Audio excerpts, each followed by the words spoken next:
جنگونه مه کوئ، د خپلو خاوندانو سره واورئ. حدیث شریف واورئ. هغه ښځه چې د خپل خاوند سره جنګونه کوي، خپل خاوند ازاروي، زبان درازي ورسره کوي، د هغه رقم جوابونه ورسره وایي.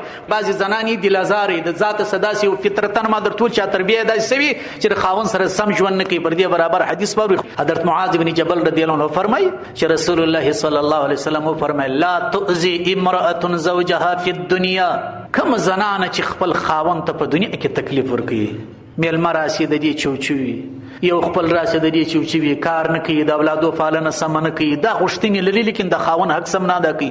کومه ښځه چې خپل خاوند ته په دنیا کې تکلیف ورکوي الا قالت زوجته من الحور العين. هغه سپین پوستې غټ سترګې حورې چې الله عز وجل په جنت کې د دغه خاوند دپاره ساتلي دي، وایي هغه د جنت څه غږونه پر کوي. لا تؤذیه لا تؤذیه قاتلک الله.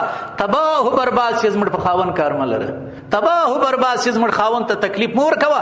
فانما هو عندك دخیل. دا ستا سره د څو ورځې میلمه دی.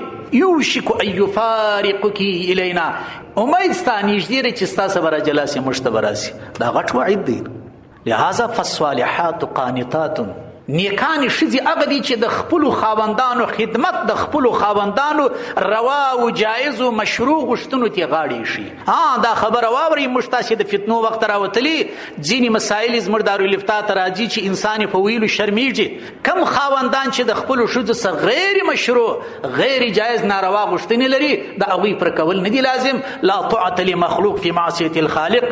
بیا نو چیرې چې د رب ناراضي راځي هلته بیا د مخلوق خبره نه منل کېږي. نیکان ښځې دا دي چې هغه فرمانبرداره وي. فالصالحات قانتات حافظات للغیب بما حفظ الله. یوه ذمهداري د ښځې دا ده چې د خپل خاوند خبرې ومني، د خپل خاوند اتباع او فرمانبرداري وکړي. بله ذمهداري واوره، حافظات للغیب بما حفظ الله.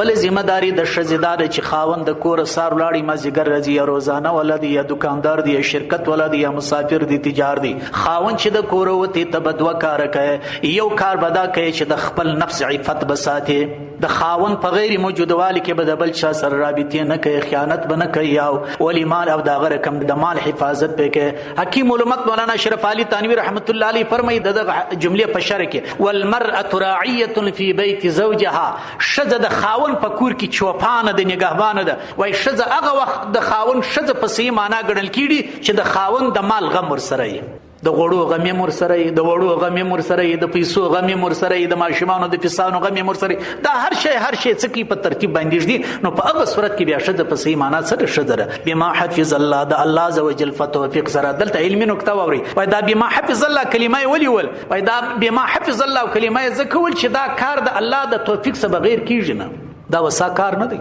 دا ټول ګډ ژوند پر ترتیب مخته بیول. بما حفظ الله، دا د الله په توفیق، د الله په حفاظت، د الله په معیت باندې کېږي.